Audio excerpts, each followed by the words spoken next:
అందరు చేయండి మా పని బాగా.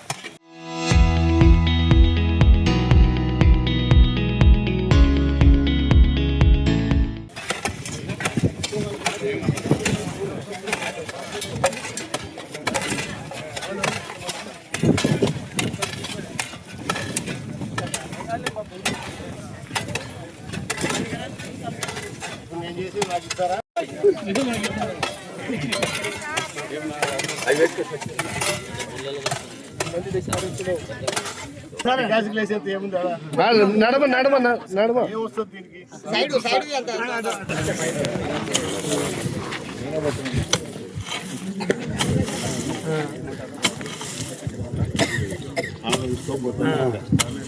నీటి సంరక్షణ ప్రతి ఒక్కరి బాధ్యత. జలమే జీవనాధారం. ప్రతి ఇంటికి భరోసా. వర్షపు నీటిని పొదుపు చేస్తాం. ఇంకుడు గుంతల ఏర్పాటుతో భూగర్భ జలాలను కేంద్ర ప్రభుత్వం, మన గౌరవ ప్రధానమంత్రి గారు నరేంద్ర మోడీ గారు వ్యవసాయ కూలీలకు, రైతు కూలీలకు అందరికి కూడా ఇంకా ఈ ఉపాధి హామీ పథకం 100 పని దినాల కంటే కూడా ఇంకా పెంచాలనే ఉద్దేశంతో ఇప్పుడు 125 పని దినాలు చేయడం జరిగింది. మీరు ఈ కార్యక్రమాన్ని సక్రమంగా సద్వినియోగం చేసుకోవాలి. నేను మొన్ననే ఒక మీటింగ్ పెట్టుకున్నాను డ్వామా పీడీ గారితో, ఈ ఉపాధి హామీకి సంబంధించిన అధికారులందరితో, ఏపీఓలతో, టెక్నికల్ అసిస్టెంట్లతో, ఎండిఓలు, ఇరిగేషన్ డిపార్ట్మెంట్ అధికారులు. మన నియోజకవర్గం ప్రతి మండలంలో, ప్రతి గ్రామంలో ఏదైతే ప్రభుత్వం మీకు ఇస్తున్న ఈ అవకాశాన్ని సక్రమంగా జరుగుతున్నాయి లేదా, సక్రమంగా సద్వినియోగం మీరు కూడా చేసుకుంటున్నారు లేదా అని అన్ని చూస్తే మనం చాలా వెనుకబడి ఉంటాం. మిగతా నియోజకవర్గాలతో చూస్తే మనం వెనుకబడి ఉన్నాం. మీకు ఖచ్చితంగా ఇప్పుడు ఎంత పడుతోంది కూలీ చెప్పండి, ఎంత పడుతోంది? డబ్బులు పడండి కాదు నేను అడిగేది, 280 రూపాయలు మీకు పడతా ఉంది.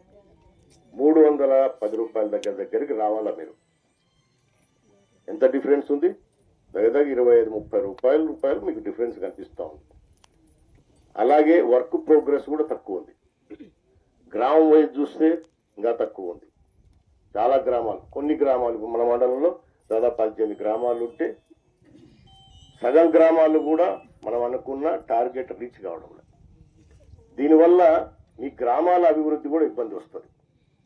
ఈ ఉపాధి దీన్ని బేస్ చేసుకునే మీ పని దినాలు ఇవన్నీ లెక్కేసుకునే నియోజకవర్గానికి మనము అత్యధికంగా మీ గ్రామాలలో, అంటే పొలాలలో ఈ అభివృద్ధి చేసుకుంటూ గ్రామాల్లో మీ అభివృద్ధి కావాలంటే మీ పనితనం పెరుగుతూ ఉంటేనే మన నియోజకవర్గానికి శాంక్షన్ అయ్యే డబ్బులు కూడా పెరుగుతాయి. సో అందుకే నేను మొన్న మీటింగ్ పెట్టుకొని ఖచ్చితంగా ఇది పెరిగి తీరాలి, టార్గెట్లన్నీ మనం రీచ్ కావాలని చెప్పేసి మీటింగ్ పెట్టుకొని చెప్పడం కూడా జరిగింది అధికారులకు.